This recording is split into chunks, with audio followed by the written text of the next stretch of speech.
morning. I'm Lauren Cook. I am your Dean of College and Gap Year Advising. And this is your coffee and conversation with Ms. Cook. I have a glass of water, but I hope you have some coffee or a smoothie or tea or whatever you need to get the day started.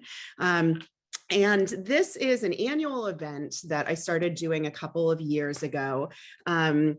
Wanting to keep things casual as we start the college admission process before it really starts in earnest next year. But I know that specifically for you as parents, you have questions, I'm sure. And so I purposefully keep this conversation just to parents at this moment, because I do feel like it's a little early to really fully get your students involved at this moment. A lot of them are not quite ready to be thinking about college, and their job right now is really to be high school students.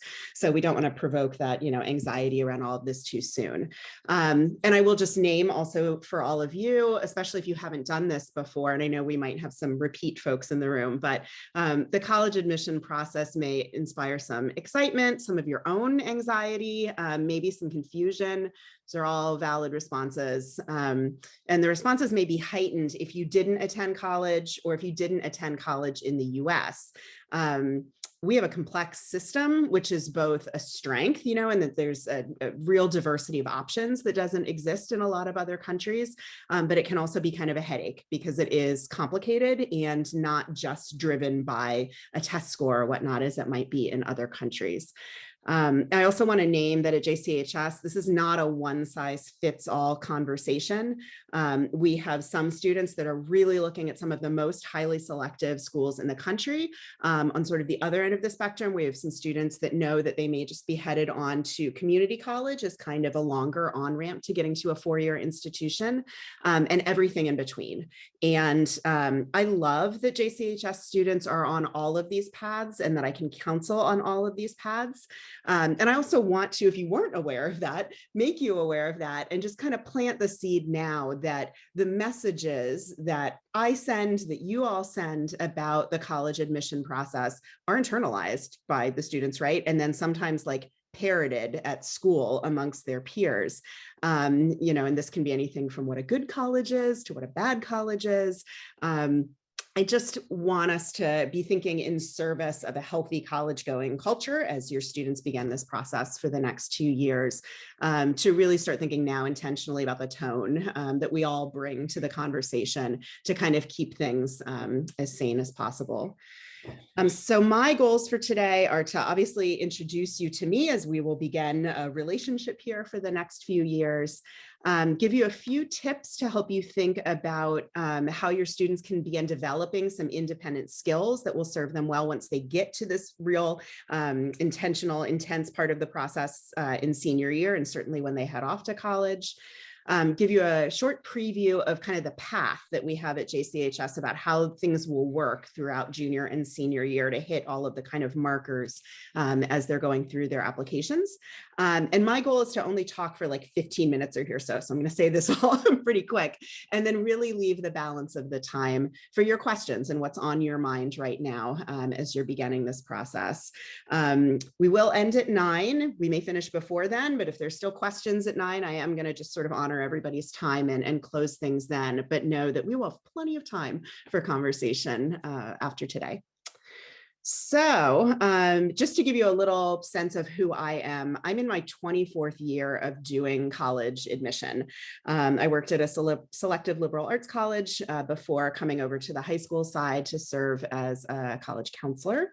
I have read thousands of college essays. I've given hundreds of interviews with students. I've conducted hundreds of workshops, often with other college representatives. So I have a pretty strong sense of what makes generally a good application, that in air quotes. And I've worked on both coasts. I have a pretty extensive network of peers, both, we talk about both sides of the desk. So at a high school side, I'm kind of in shipping, right? And when you're at a college, you're in receiving. And folks in my field tend to kind of move back and forth between working at a college and working in a high school. So I definitely have a lot of contacts around the country in both of those places. So I understand best practices with going through this process, and also resources that, if I don't have an answer for something, where we can hopefully find it for you and your student. And I'm a member of several professional organizations, both regionally and then nationally. I've held and still hold some leadership roles in those different areas.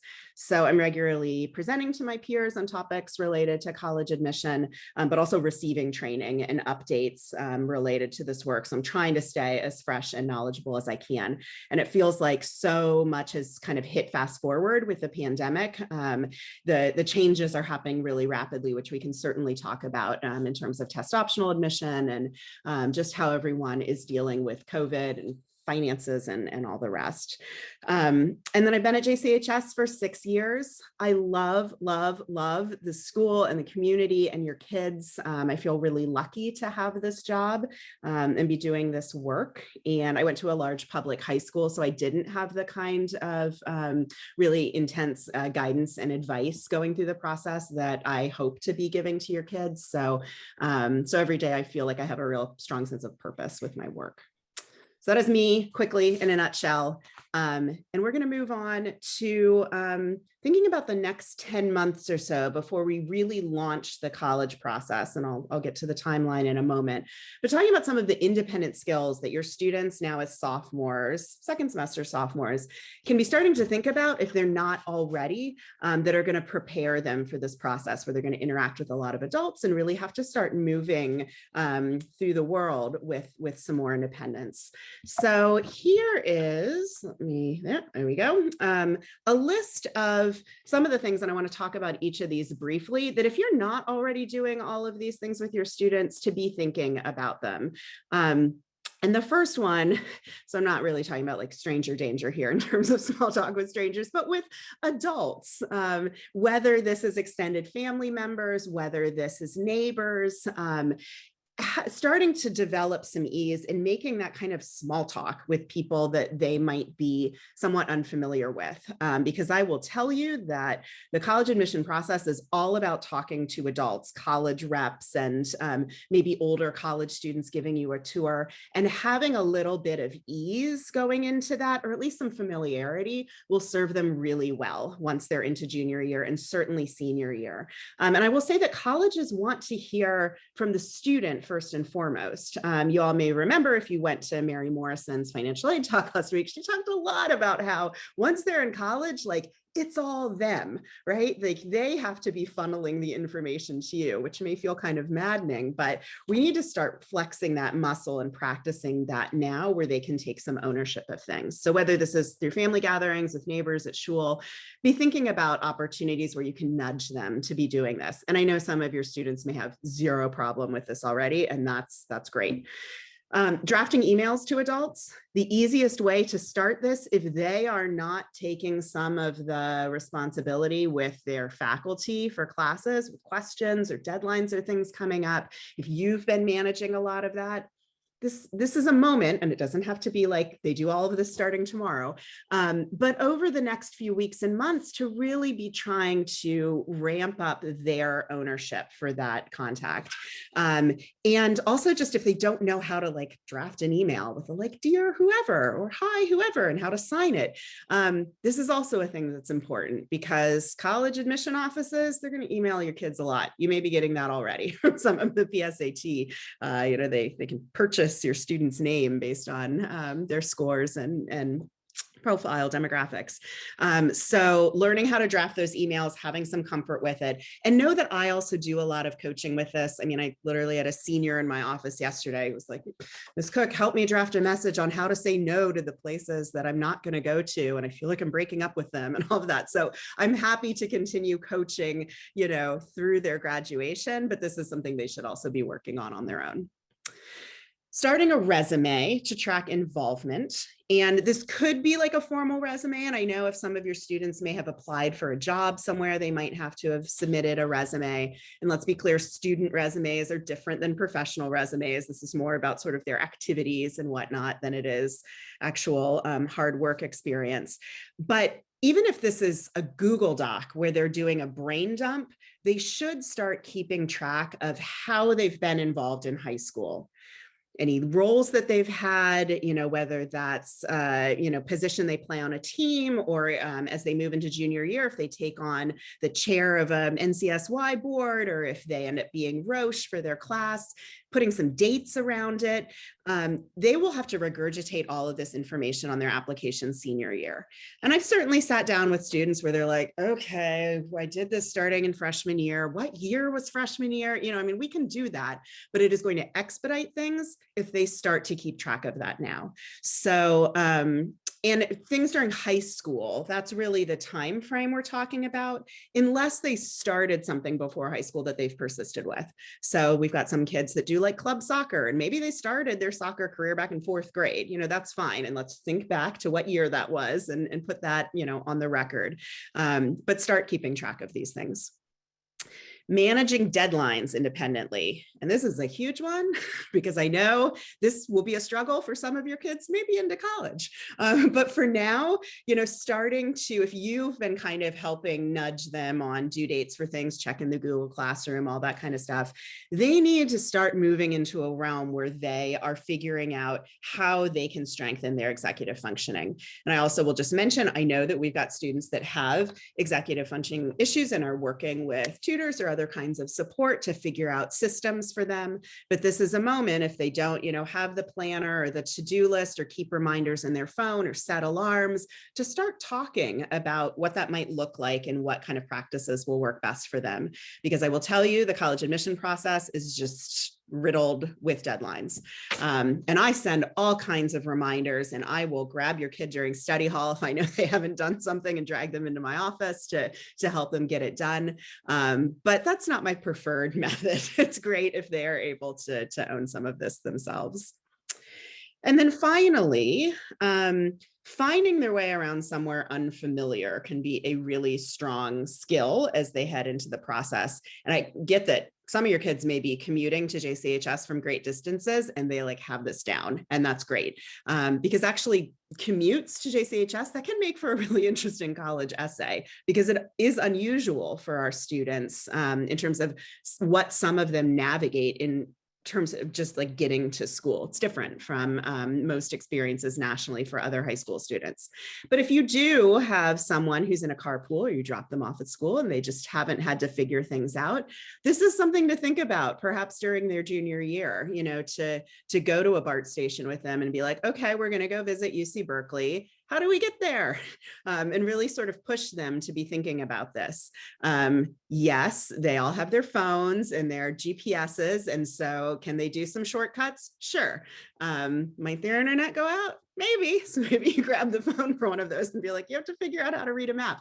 And I will just say that my senior year of high school, my mom did this to me. We went on a girls' trip with her best friend and her daughter to St. Louis, and we got to the airport and in St. Louis, and we needed to get to our hotel to freshen up. And she's like, well, Lori's going to show us how to get there. I thought, I'm going to do what?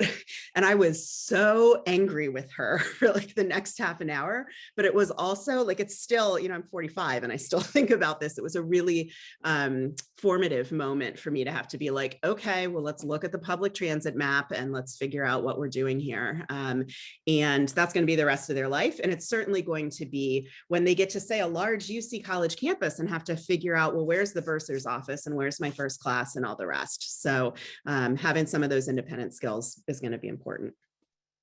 Okay, I think I've beat that thoroughly to death.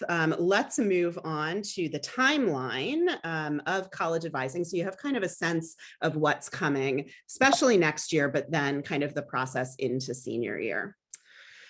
So this is what junior year looks like writ large for your students. There's a lot of little steps in here, but these are the big things. In August, everyone, meaning both any parents, guardians, and your student will get an invitation to join SCORE. And SCORE is our college advising software that we use at JCHS. We've had it for a couple of years now. If you've had another child at JCHS or somewhere else, you might also have worked with Naviance. That's a system we used to use, but I find that SCORE is much more sophisticated. The interface is much more updated. It looks a little bit more like social media for your kids, and that they can follow colleges and whatnot. So I think it's more intuitive for them in terms of searching for colleges. And it's how we're going to organize things. It's where they're going to keep their lists, and you all can peer in on what they're doing. I can look in on what they're doing. And it's also ultimately how I send their materials from JCHS off to colleges. So it's also an electronic transfer kind of system. So that's all, we don't put things in envelopes anymore. So you'll get that invitation, and I will nag until everybody's signed up for SCORE. And then in the fall, we have college reps that come visit JCHS, a lot of them, sometimes close to 100. And it's a testament to how appealing our students are to a wide variety of schools, which is awesome. And they're open only to juniors and seniors. And so I'll send some information in August about these are coming. Why should you think about attending these? What are they like?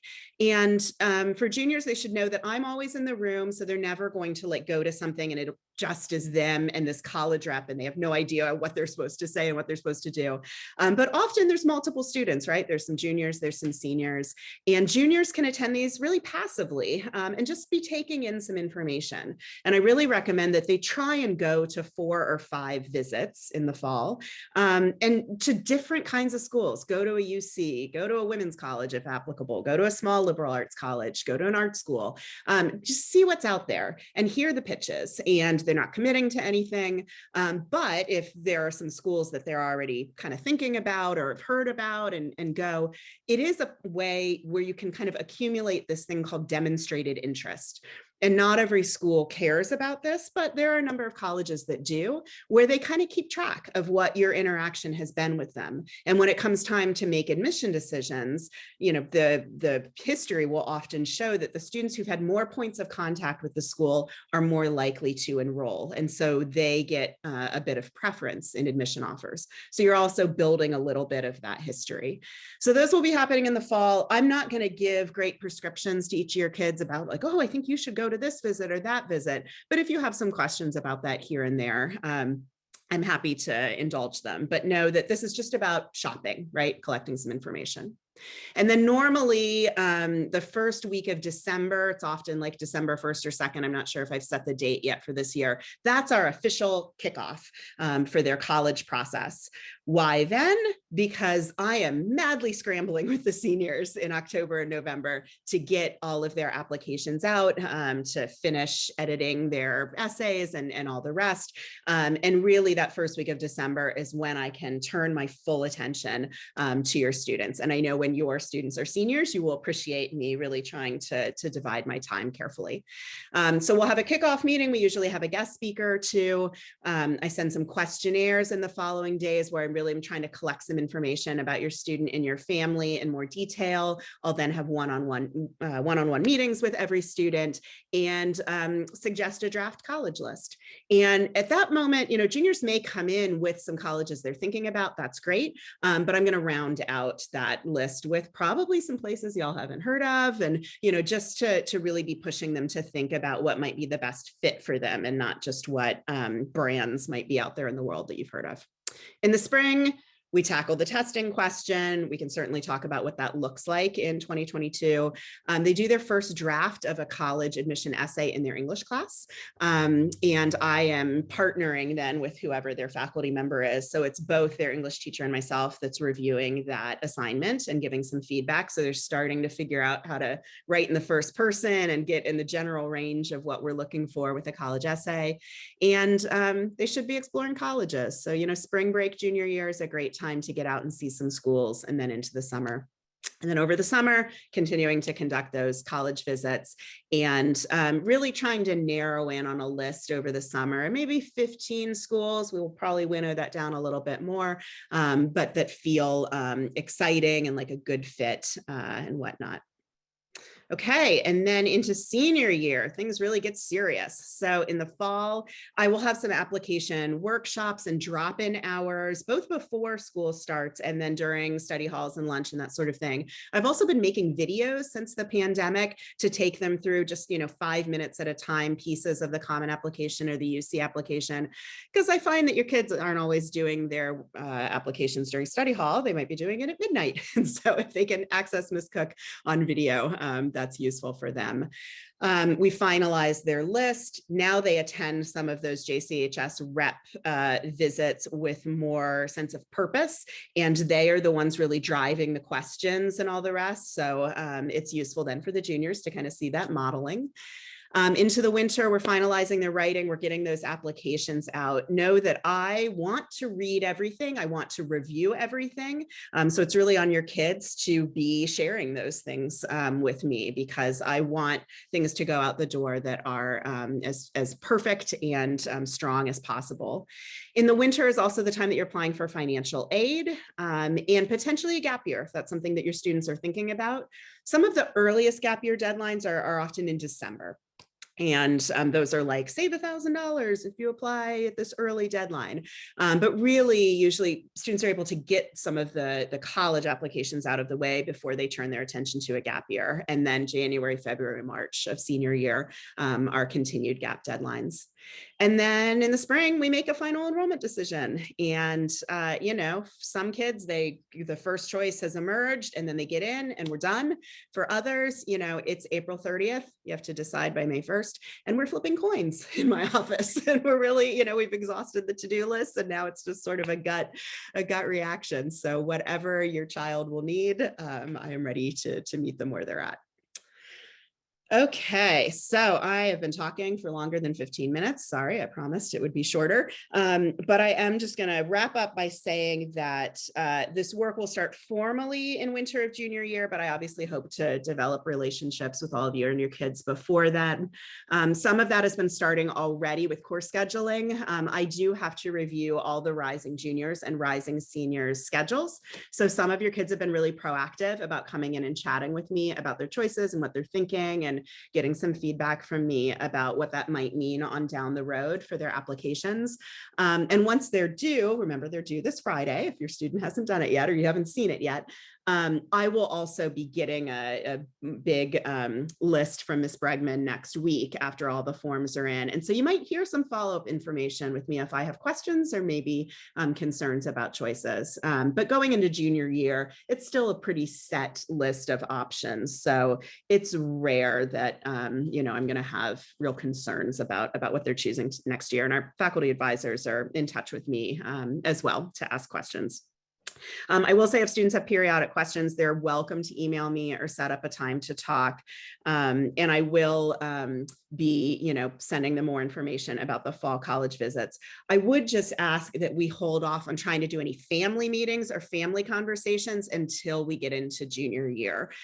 Because again, I need to protect my time for the half of the school I'm working with now. But that's why, you know, I'm hoping that this conversation will be helpful to you to feel like you know what's coming and that you've got some control of things over the next few months. Okay, so I am going to stop sharing my screen. I am going to stop talking. Look at all of you. Fabulous. Good morning. And open it up for questions now for the next 35 minutes. So let me look at what's in the chat here. Okay, we had a question about Canada. And yes, I haven't said much about the international options. And we do have students that look in the UK, in Canada, in Israel. I will say that historically, and the jury's kind of out on what's happening as we're in the tail end of the pandemic, maybe headed into endemic. I feel like I should knock something. About testing, because historically, Canadian schools, UK schools have been very driven by test scores. And that is useful in that it's a more transparent process than it is here in the US. They don't tend to use the word holistic, as you'll hear from a lot of US schools. It is more sort of, you need this score on some APs or this kind of breakdown score on the SAT, and then you are eligible for this major that you want to do, and you should get in. So I think part of looking at Canada and the UK is about how solid at testing your student is and whether that's going to be a viable option. But it can certainly be appealing financially. It can certainly, especially, you know, we have a lot of dual citizens with Canada or other parts of Europe. There has been some loosening on those testing requirements during the pandemic, but some of them are tightening and some of them never changed. And some schools really still insisted on getting that test score, even in the midst midst of COVID when our students couldn't take a test in California. So, but I'm happy to talk more specifically about international schools one-on-one.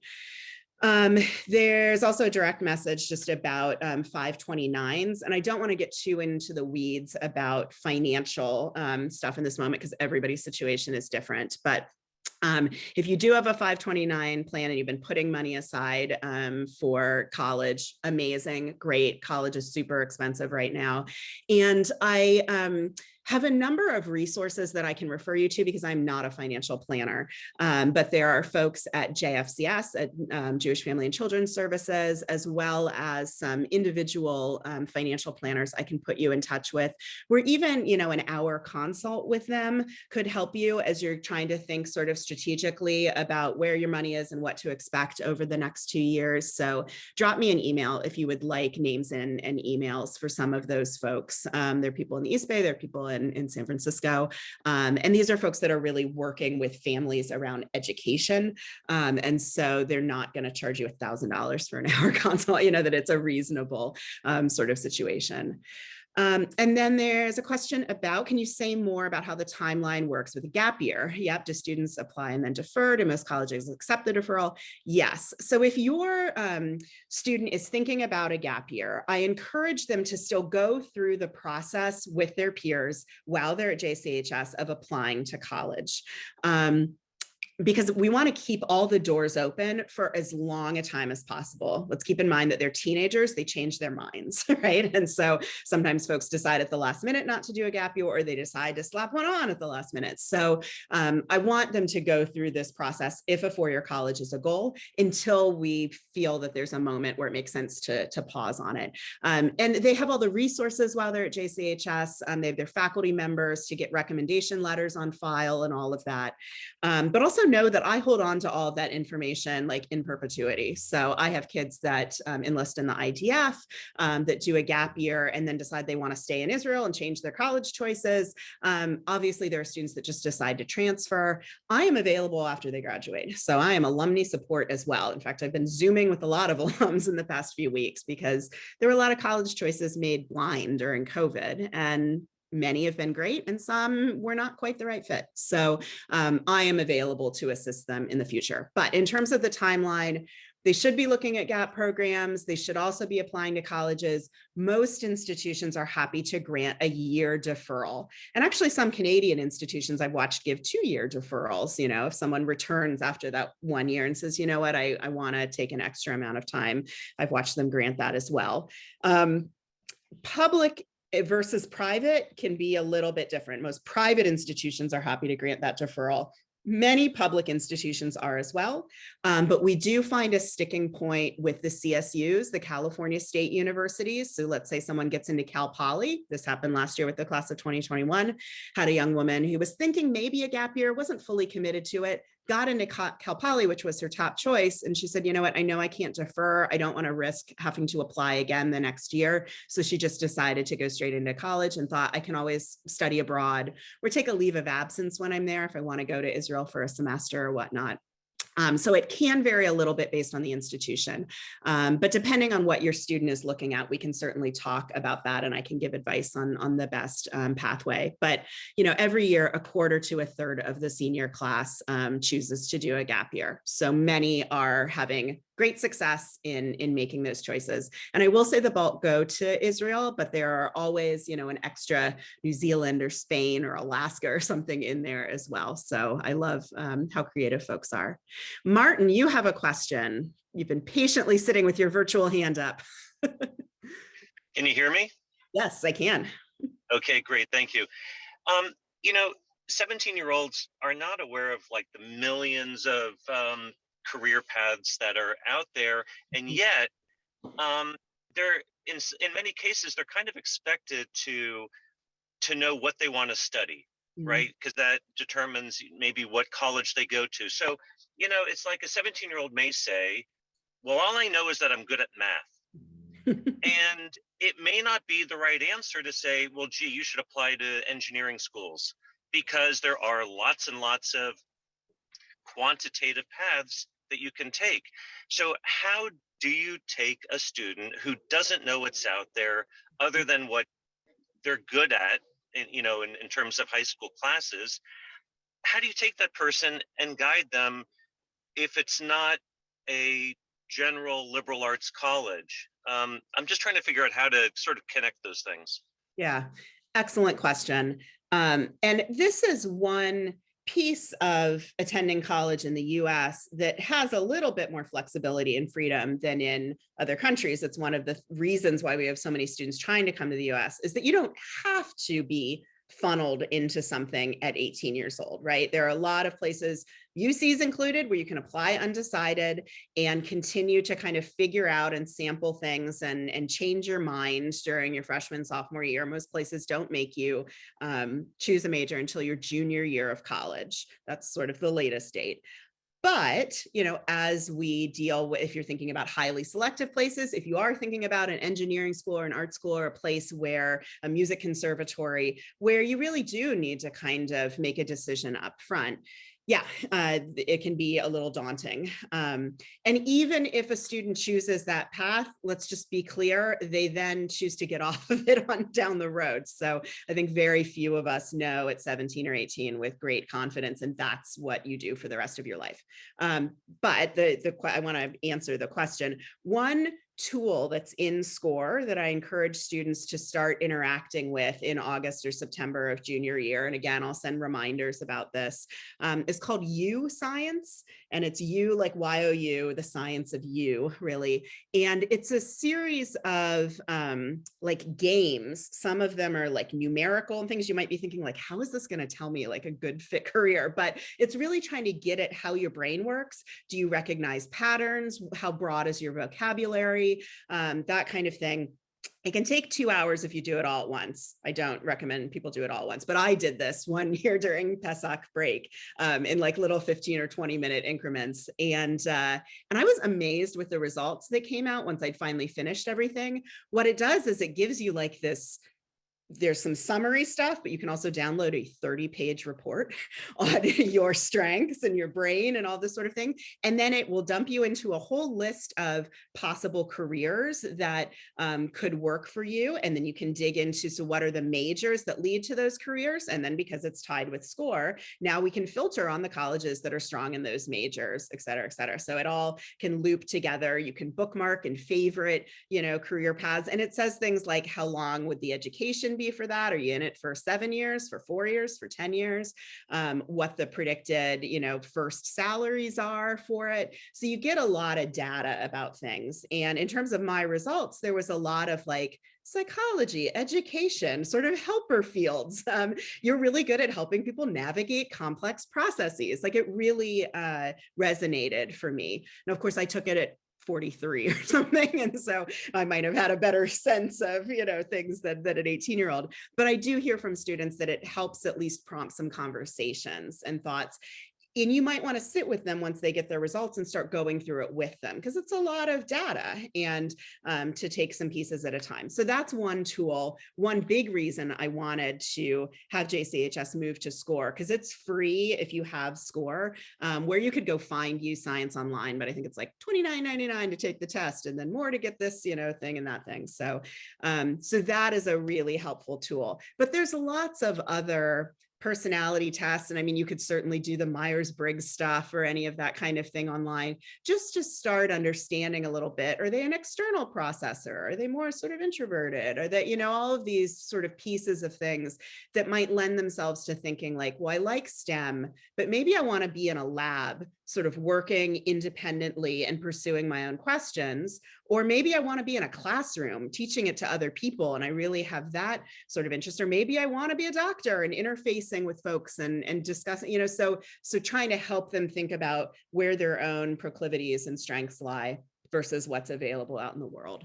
Again, by the time we're checking off majors on college applications lists or undecided, they might have ambivalence around, whether studio art is really what they want to do. So it'll be an ongoing conversation, but that U Science in the fall, I think, is a good place to kind of start funneling them into something. That was a really long answer. I'm sorry for the length of my conversation there. We have a couple of questions in the chat. Gap year deadlines. Yeah, I just want to be clear. A lot of gap year programs are going to want you to actually fill out a much shorter kind of application. It's not like a college application, but some will want to do an interview. You know, if your student's going to be with a small group of people on, say, a backpacking trip or on a kibbutz, you know, and sort of make sure that personality wise, folks will get along with each other. There also, if you're thinking about a seminary, if you're thinking about a yeshiva, there is an application process for that, and they often want a recommendation letter. So that's what I mean by deadline. That they, you know, you might have a hard date on which you need to get those materials in. Other GAP programs, you know, can be filling spots until 2 weeks before they launch. So it really kind of depends. I watched the wild difference, especially going into that COVID year, as we had a lot of kids bail in the class of 2020 from their immediate college choice and head off to a gap year for a year. So there can be some flexibility, but that's what I mean by deadlines. Question about, can I share a little about the summer college prep programs that advertise? Are they more pay for play? This is a great question. Or might they help an application? So like you, I am also inundated right now. My inbox is filled with come to Stanford for 2 weeks for $4,000, come to NYU for 2 weeks for $7,000 or something. I'm making these amounts up, but they do feel quite high for the amount of time that it is. And you can explore engineering, or you can learn about journalism and whatnot. I will say that these programs offered on college campuses during the summer, unless they are offering you credit from that college, and some do. I was just in conversation with a parent about some programs at USC, and they give you 3 USC credits. You get a transcript from them, and it's like a 4-week program. You know, that is something where you can utilize that for the college admission process. You've now received college credit and sort of sampled a college class. You've lived on a college campus. Many of these now are back to being in person, although some are still offering online options. There's some benefit to that, right? To learning to navigate a college campus, see what it's like to live in a dorm room, and then have some like evidence that you did something academic. I'd say those, especially in topics that your students are interested in that might not be offered at JCHS. This was a journalism thing at USC that I was talking with a parent about. Those can be worthwhile and something to think about seriously. If you are not receiving college credit, this is often a money-making venture for these college campuses. They're essentially sort of renting out their spaces during the summer for different programs to come in and hold a camp or, you know, an engineering workshop for a week or 2 or whatnot. It's not to say that it's not useful, that many of these aren't quality, but if you are not going to receive any college credit, that's something to think about. This is not, if you go to Stanford, you're not taking a Stanford class typically. You're just paying to be on their campus. And Stanford also, in terms of admission, does not care that you did that. And, you know, maybe a school that's a couple of tiers down might see, oh, they did this thing on Stanford's campus and that sounds fancy. So there, and again, if you are interested in engineering and you build a robot during that time and you meet other people that are excited about this and you learn some things, that's useful. But don't think that this is somehow giving you an edge specifically with some of these highly selective schools, if that makes sense. And I would really look at these prices, and if they offer financial aid or not, that's another sort of red flag. If they don't offer any financial aid, it is truly a money-making venture for the school, and the student could have just as you know, interesting and growth inspiring experience somewhere else for probably $4,000 less.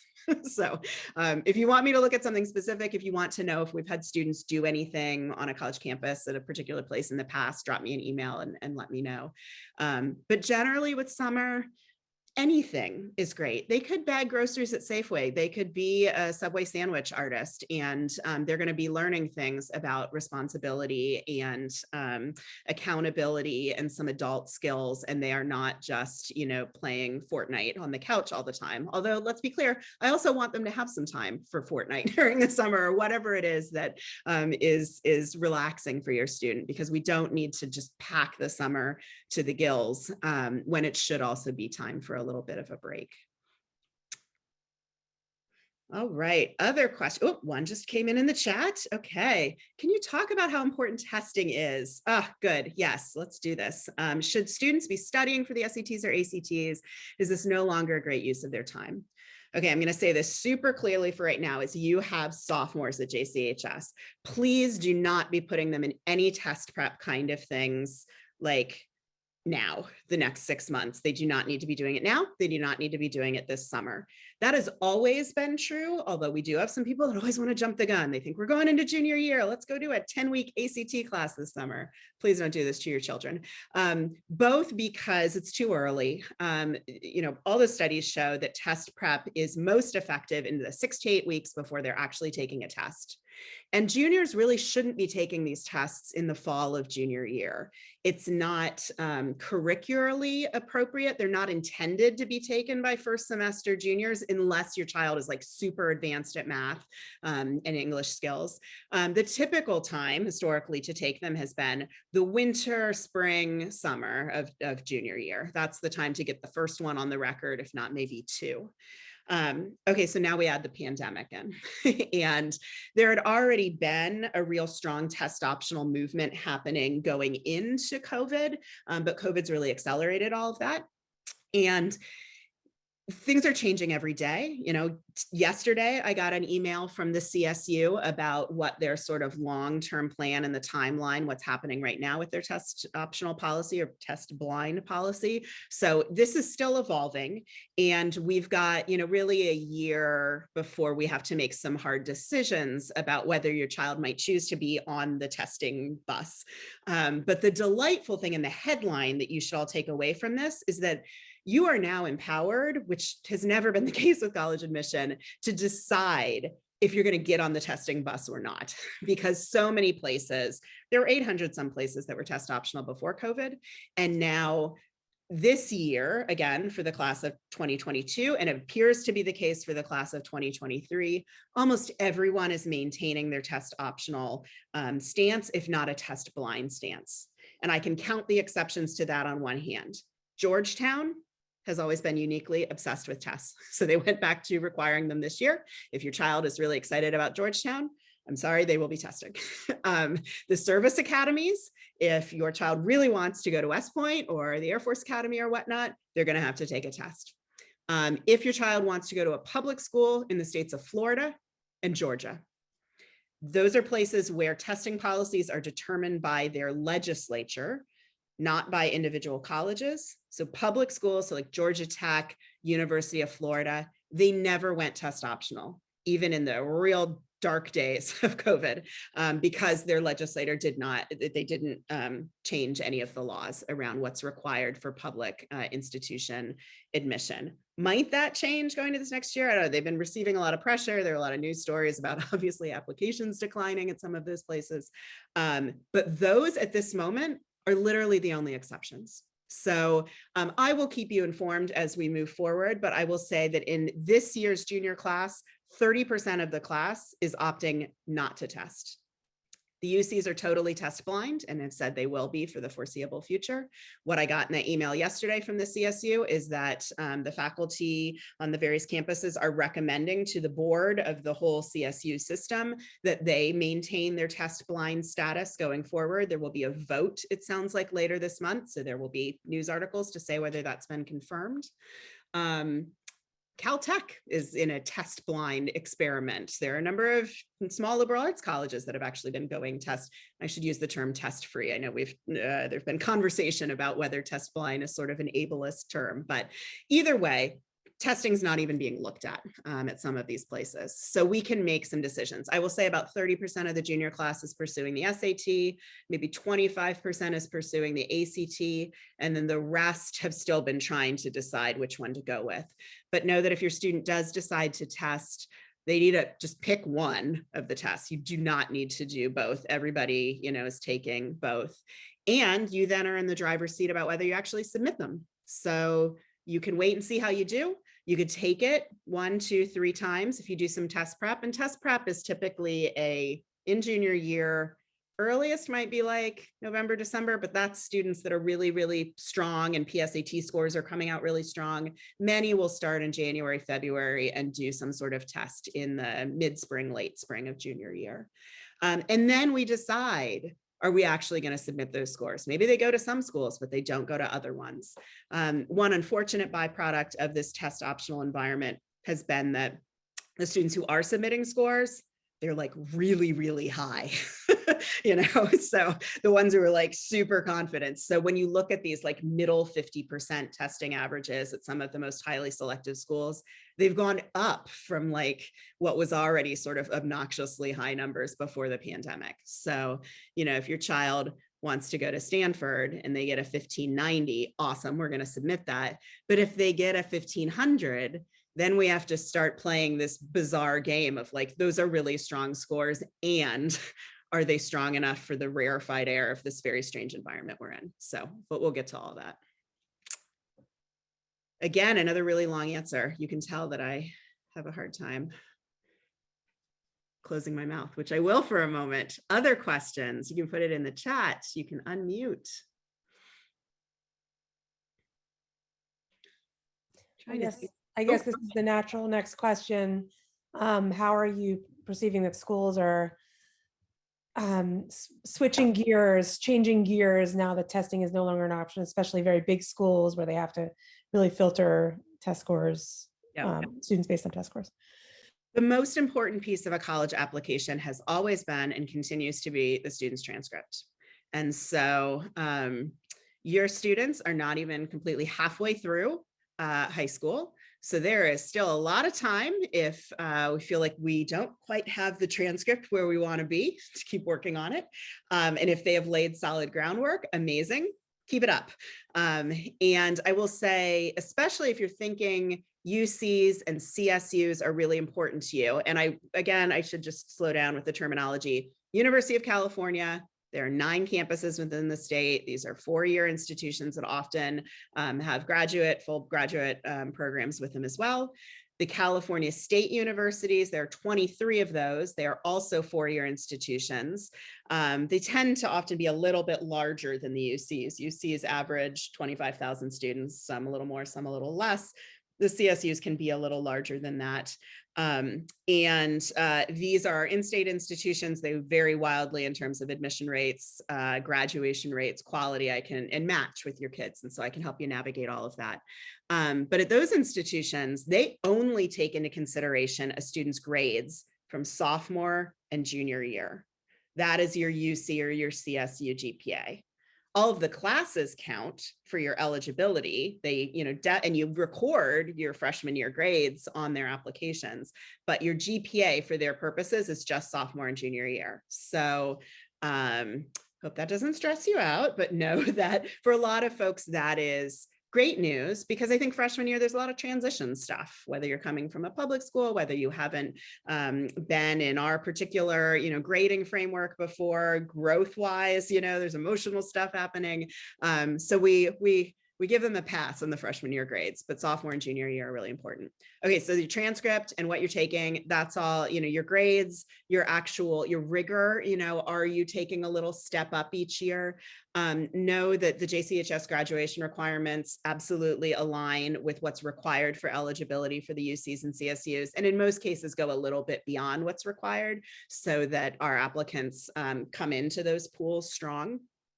But then the writing is important. The teacher recommendations, if required by a school, that list of activities, and they're not looking for a laundry list, and there's no like silver bullet, being class Roche isn't better than being the newspaper editor, isn't better than being the soccer captain. But it's about, why have you made these choices? Your students will be asked to sort of articulate what it is about the activities you've committed to that's important to them, and some commitment, some longevity over time.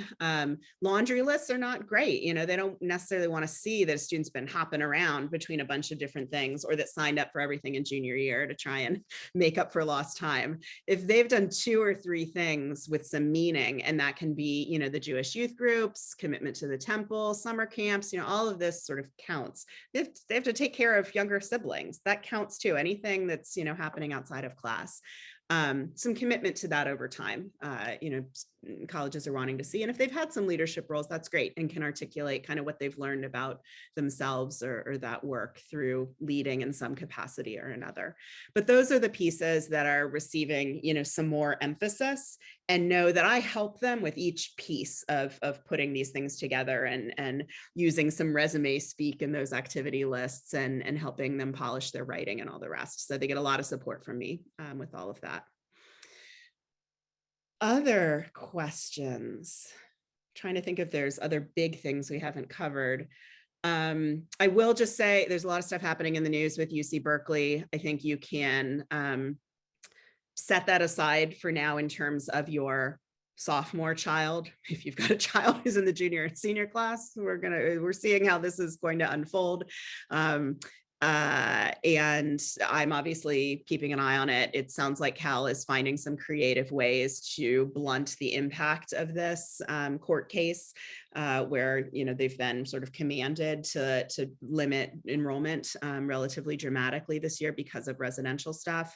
I will say, just as an aside, and in terms of the large UC conversation, Berkeley has been the toughest for our kids in terms of admission. I mean, it is, it's between sort of them and UCLA, who's the most selective each year. And I served on a college counselor advisory group at Berkeley for 2 years and really heard from the horse's mouth that they're so awash in applications from their backyard here in the Bay Area that they don't do much recruitment, and they are, trying to have geographic diversity across the state. And so, our kids really take it on the chin. I mean, we might have one student or two admitted each year, if that. So I will say, given what's happening right now, there's a small part of me that's like, well, what if you're a day student, who lives in Berkeley? Would you be more likely to be admitted now if it's not going to impact the residential situation right now, if Berkeley's still trying to be able to fill seats without having to provide a dorm room? So one silver lining here might be that, there is some benefit to local kids in terms of them trying to thread this careful, residency needle. But more on the UCs and how we get your kids into them later. Anything else? I'll just name, we got about 6 minutes left. Oh, something in the chat. What can you say about the path? Yes, 2-year community college and transfer. Yes, I will say that one of the great things about your California residency is that we've got a really strong community college system. There's 120 some of them in every corner of the state. So I'm sure the community college that's near you. And this can be, especially in these wildly inflated tuition times, a good financial option to think about really trying to save some costs in those first 2 years of college and then transferring to a 4-year institution. So, and this is a path that we have JCHS students doing every year. And, the reasons why a student might go to a community college can vary wildly. It could be a financial incentive. It could be that they need a little bit more time to continue building a strong academic record and be a real viable option for some 4-year institutions. There's also adult learners and veterans, and you have sort of the whole world at a community college. So you also need to think about the peer culture that your student might experience there and what their level of independent drive and motivation is to be able to navigate a pretty big and broad system with a very clear goal. Right? So the students who have some of that drive and a clear intention are often more successful on doing the 2-year associate degree and then transferring straight off to a 4-year school. Other students that are a little, sort of loosey-goosey on their purpose or on their own motivation or their executive functioning skills, this is not always a great choice. It might be better for them to be at a 4-year school where they're going to have more advising support and whatnot. But we've got a great program in California called Transfer Admission Guarantee, the TAG program. You can Google this, and you are guaranteed admission if you meet a certain number of eligibility requirements at a community college to 5 of the UCs and given preference at the other ones in the application process. And you can imagine which are the 5 that are not included. It's the most highly selective ones. It's Berkeley and UCLA and San Diego. But if you have guidance on your community college campus, there's a tag office where you can receive some advising support on what you need to be doing during those 2 years to get that eligibility. And keep in mind that there is a mandate from Sacramento about what the UCs have to enroll in terms of transfer students. And so there's a lot of business being done between community colleges and the UC campuses. I think one of my good friends is the transfer coordinator at Berkeley, and it's like 95% of their transfer students are coming from California community colleges. So there's also a mandate to really preference the students who need a 4-year home, which is why we will also have conversations about, well, what if I go to Cal Poly and then want to transfer to UCLA? You are not going to be preferenced there because you are in a great 4-year community. So you are not the first person that needs to have like a 4-year home, right? So the community college students receive some preference there. So it can be a smart choice. I can talk more with individual families about whether it sounds like that's right for you. Oh, great. I have some kudos in the chat. Thank you so much. I'll just gonna run through really quick the other questions here. Can you describe some of the gap year programs out there? That's a huge question. What I can tell you is that you can go on a couple of specific search engines. There's one called Teen Life. That's spelled exactly the way you would think. I think it's like teenlife.com. They've got a bunch of great vetted programs that you can look at. Go Overseas. That is another terrific search engine for a lot of vetted gap programs. And then, of course, MASA, M-A-S-A, for an umbrella organization for a lot of Israel gap programs. Those are 3 search engines I recommend quite a bit.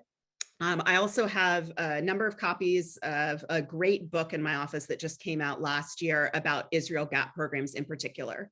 And it's the beginning of it, just gives you some general how to prepare and think about making gap year choices. And then it's broken up into women's programs, men's programs, and co-ed programs with brief descriptions, websites, all of that. So if you're thinking about Israel in particular, your student is welcome to borrow that book, or you can order your own. It's written by Phyllis and I am Folb, F-O-L-B, who is based in Los Angeles, and she runs an amazing Israel gap year program. We often have families that fly down to it. It's in the fall. It's been virtual, obviously, the last 2 years, but hope for 2022 to be the year it's back in person. So those are quick resources. And again, we can have more personal conversation.